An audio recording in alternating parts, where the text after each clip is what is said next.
Olá pessoal, na aula de hoje nós vamos falar sobre anacronismo. A definição dessa palavra anacronismo nos dicionários é bastante clara. Trata-se de um erro de cronologia. Esse erro ocorre quando se descrevem, se explicam, se justificam personagens ou ações de um tempo, utilizando elementos e argumentos de outras épocas, diferentes das épocas dessas personagens. É algo que não está de acordo com a sua época, resultando em um desalinhamento, em uma dissonância entre o período de tempo e uma época.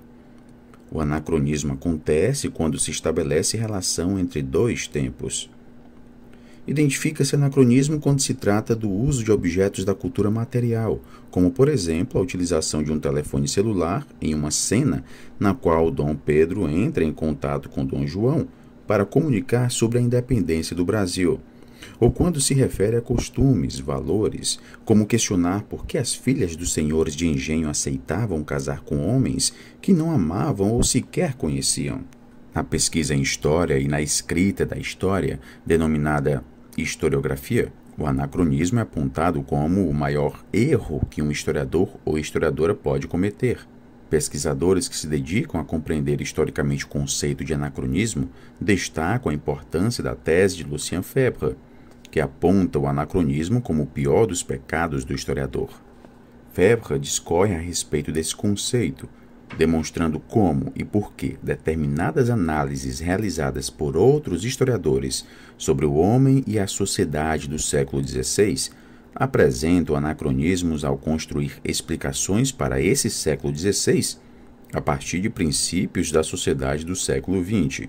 Para Peter Burke, a escrita da história se dá no espaço de mediação entre duas culturas, dois tempos, dois sistemas de conceitos, e a relação entre esses tempos será sempre tensionada.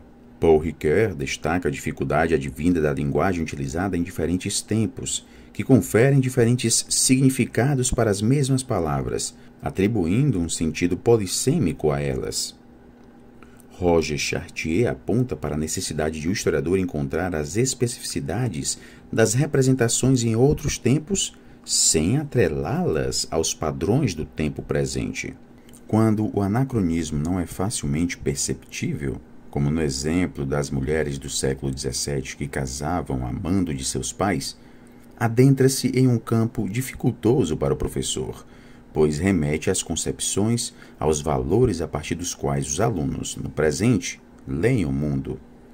Ainda que complexo, é a partir dessas situações que o professor tem um ambiente propício para promover questionamentos que põem em evidência que a compreensão da história requer um deslocamento temporal e uma empatia histórica que exige, dentro do possível, despir a veste do seu tempo e vestir-se com as vestes de outro tempo, ainda que o corpo permaneça no mesmo tempo-espaço. Nas últimas décadas, no que se refere à escrita da história pelos historiadores, ao ensino de história pelos professores e à aprendizagem de história pelos alunos, o que se identifica é a ampliação do movimento na abordagem do passado. Não se trata mais de estudos estáticos que colocam o passado em um tempo-espaço de imobilidade. Tudo se relaciona com o tempo todo. Esse é um cenário propício para que o anacronismo ocorra.